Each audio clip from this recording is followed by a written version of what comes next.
બધાને મારા જય શ્રી કૃષ્ણ. એક કેક હોય, ઝગમગતી મીણબત્તીઓ હોય અને એ સુંદરતાને વધારે સુંદર બનાવતા ચહેરાનો આજે જન્મદિવસ હોય તો પછી આનંદ જ આનંદ હોય ને.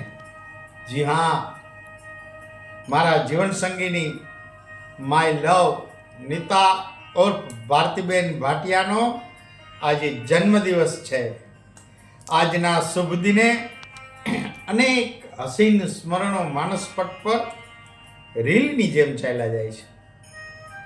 હસતા હસતા હિલ સ્ટેશન પર એનો હાથ પકડીને ચાલવાનું, એક પોપકોર્નના બોક્સમાંથી બંને ખાતા ખાતા ઇન્ટરવેલ પછીનું ફિલ્મ જોવાનું, એમની સાથે ઊભા રહી ઈશ્વરની સામે બે હાથ જોડી પ્રાર્થના કરવાની,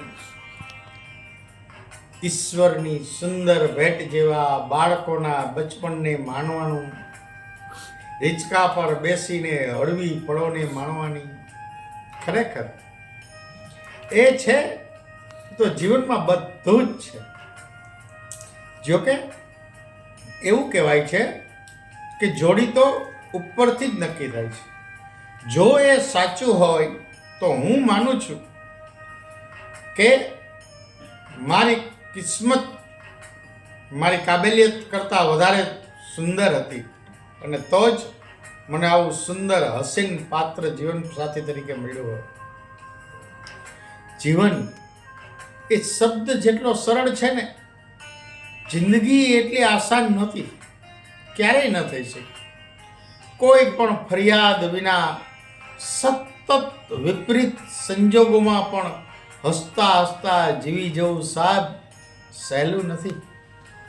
છતાંય ગમે એવા કપરા સંજોગોમાં હૂંફ અને વિશ્વાસ સાથે એને મારી કઠિન સફરને હસીન બનાવી છે. પ્રેમ અને વિશ્વાસ સાથે એને મારી જિંદગીને સુંદરતા બક્ષી છે. પ્રેમ એ પૈસાનો મોહતાજ નથી, એ એને સાબિત કરી દીધું છે. આવા સુંદર જીવનસાથીને આજના સુંદર દિવસે many many returns of the day, અને એને એટલું જ કહેવાનું કે તું છે તો જિંદગી છે.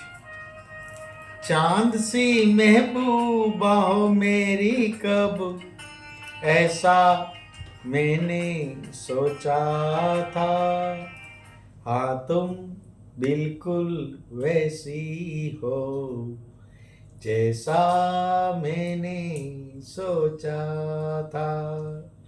राधे राधे. વાત નિત પ્રકાશની.